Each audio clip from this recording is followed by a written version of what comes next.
convidado e aceitei com muita honra fazer parte dessa rede, porque, embora eu não tenha me associado a coisas semelhantes antes, eu sempre que pude, como jornalista, né, em mais de 20 anos de profissão de repórter, buscar elaborar e ir atrás de pautas que pudessem dizer algo mais do que simplesmente a mídia costuma falar sobre a questão de reforma agrária no Brasil. Essa questão da criminalização dos movimentos sociais não é uma ideia aleatória.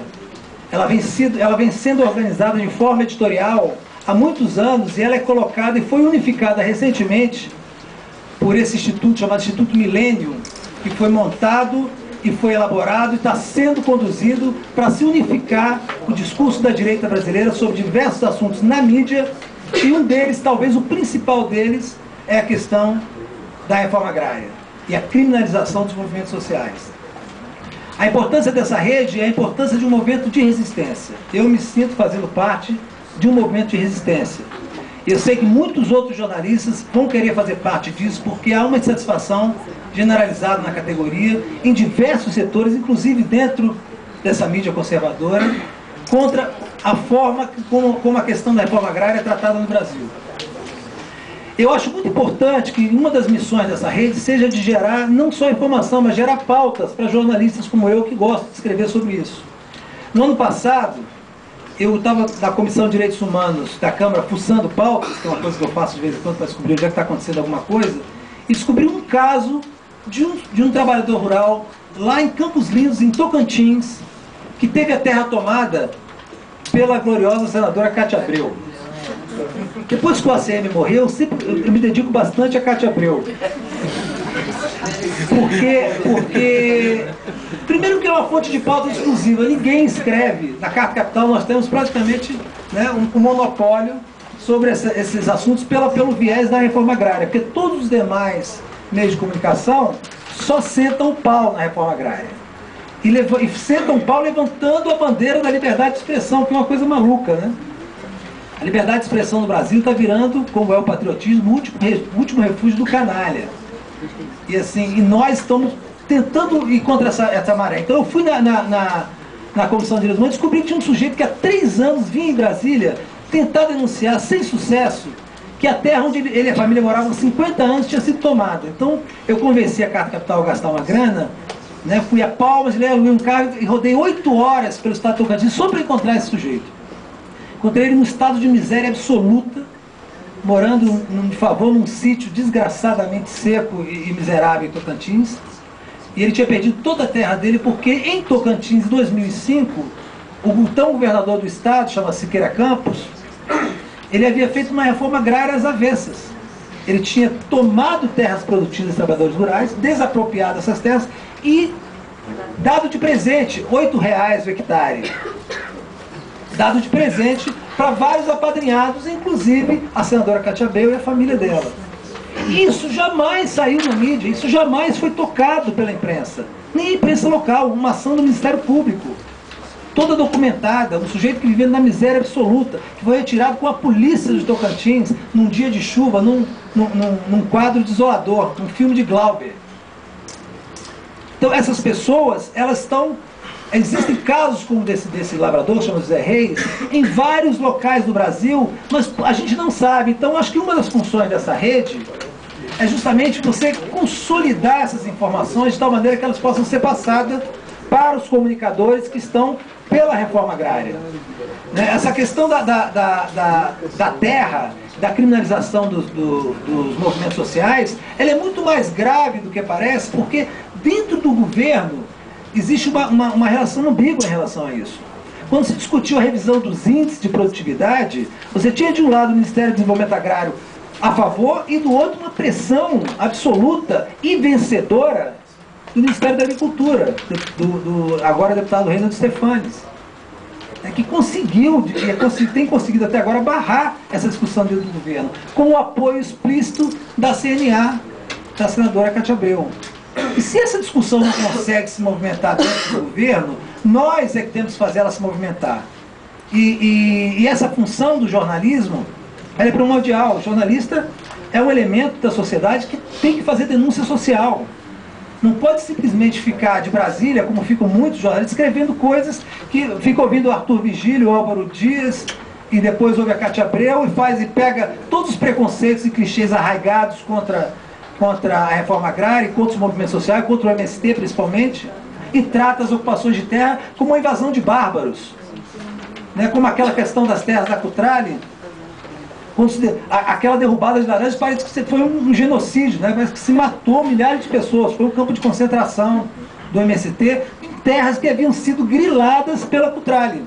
E assim, esse outro lado da notícia, que deve ser a preocupação nossa da rede de comunicadores, é que tem que ser colocado. Nós temos que fazer o contraponto midiático às organizações que se colocam contra a reforma agrária de forma ideológica. Não que eu seja contra a discussão sobre a reforma agrária. É claro que há pessoas com posições as mais diversas dentro da imprensa.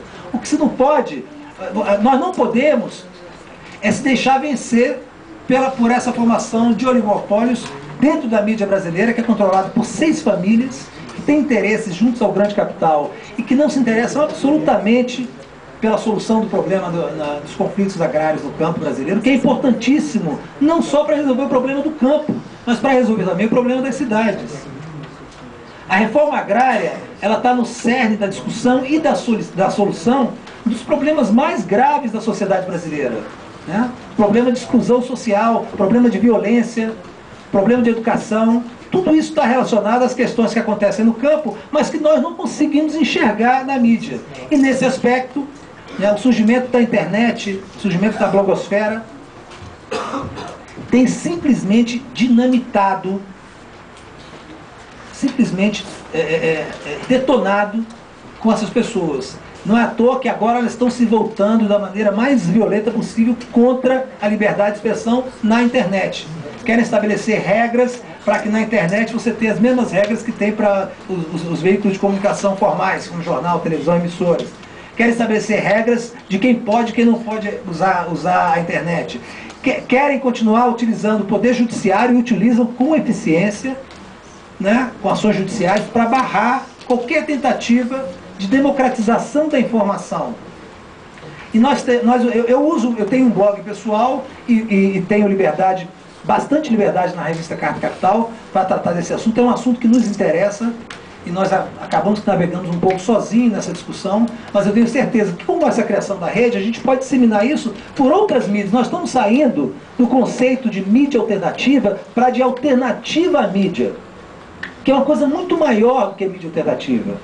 Nós temos que elaborar esse conceito, consolidá-lo e transformá-lo numa forma de luta real, de resistência, de alternativa à mídia. E a blogosfera hoje se anuncia como tal e tem sido muito poderosa. Não se esqueçam que o jingle da TV Globo, de campanha do Zé Serra, caiu em menos de 24 horas. Um jingle de 45 anos institucional da TV Globo, por causa do efeito da internet, do desmascaramento imediato das intenções. E se nós, como rede, tivemos a capacidade de desmascarar os atentados, a esses sim, a liberdade de expressão que são feitos contra a luta pela reforma agrária, nós vamos ter vitórias e consequências muito importantes. Eu me coloco, desde já,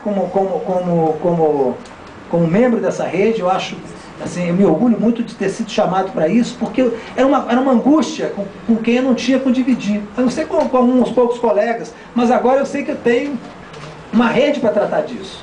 Então, eu insisto que essa rede tem que começar a gerar informações, claro, colocar as informações disponíveis, mas também gerar pautas para que as mídias que são hoje uma alternativa a essa mídia absolutamente conservadora, que apoia essa elite colonial, violenta, predatória, né, escravagista, que se mantém no campo e que chantageia. Olha, nunca houve, inclusive não há agora nesse governo, um governo que enfrentasse de verdade essas pessoas.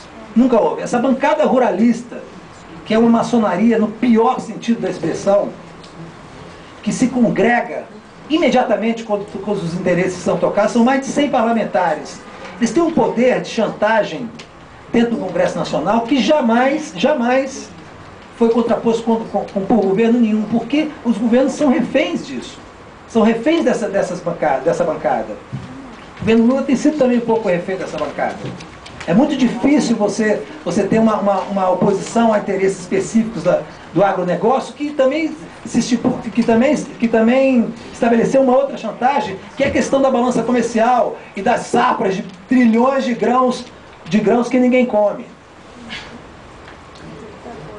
Então, existe um poder estabelecido no campo brasileiro, conservador e ligado ao grande capital, que é muito difícil de ser vencido. Ele vai ter que ser vencido por uma guerra de guerrilha, por uma guerra de resistência, e eu tenho certeza que essa rede de comunicadores para a reforma agrária, ela vai se estender pelo país, ela tem condições e tem pessoas interessadas em fazer isso, e eu me coloco desde já à disposição, né, como jornalista e como cidadão, para que isso aconteça da forma mais rápida e da melhor forma possível. Muito obrigado.